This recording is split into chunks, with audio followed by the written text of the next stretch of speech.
ഒറ്റയ്ക്ക് കറങ്ങി നടക്കുമ്പോൾ വീട്ടുകാരൊന്നും ചോദിക്കില്ലേ എന്ന് പറയണം അവരോട്. ദേ, ഇതാണ് പറയാറ്. തന്തയ്ക്ക് നൽകിയ പേര് പറയാൻ കുടുംബത്തിന് മാനം കെട്ടാൻ ജനിച്ച തെണ്ടി. എടാ നിനക്ക് എന്തെങ്കിലും ഒരു കഴിവുണ്ടോ? മനുഷ്യനാവണം ആദ്യം. രാത്രി 12:57 കാവടി തുള്ളി പോണത് എങ്ങോട്ടാണെന്നറിയോ? ദേ, ഇവിടെ ബൺമസ്കി ഇറാനി ചായം കഴിക്കാൻ. കുറേ കാലം കഴിഞ്ഞ് കാണുന്നോണ്ട് കുറേ കഥ പറയാനുണ്ടായിരുന്നു. മെയിൻലി കുസുമ്പ്. ഈ ഇറാനി ചായ ആൻഡ് ബൺമസ്ക് ആദ്യം കഴിച്ചപ്പോൾ വലിയ ഇഷ്ടമൊന്നും തോന്നിയില്ലായിരുന്നു. പിന്നെ ഞങ്ങൾ സംസാരിച്ച് ആലോചിച്ച് ക്രേവിങ്സ് വന്നിട്ടാണ് ഈ സമയത്ത് ഇറങ്ങി പുറപ്പെട്ടത്. ഇത് ഇവൾ ഓവറാക്കിയതല്ല, അത്യാവശ്യം നല്ല ടേസ്റ്റ് ഉണ്ടായിരുന്നു.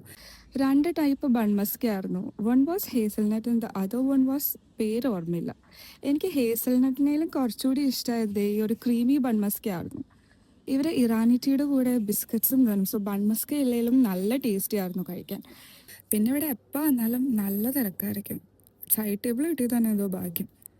വരുമ്പോൾ 300 രൂപ ഉണ്ടായിരുന്നു ഊബർ. തിരിച്ചു പോകാൻ ബുക്ക് ചെയ്തപ്പോൾ 600 രൂപയായിരുന്നു. അങ്ങനെ ഒരു 1:30 ആയപ്പോഴത്തേക്കും നമ്മൾ കുസുമ്പെല്ലാം പറഞ്ഞ് നടന്ന് എയർപോർട്ടിൻ്റെ ഫ്രണ്ട് വരെ എത്തി. അങ്ങനെ ഞങ്ങൾ വീണ്ടും ഊബർ എടുത്തു. ഈ ഊബറിലാണെങ്കിൽ TV ഒക്കെ ഉണ്ടായിരുന്നു കേട്ടോ.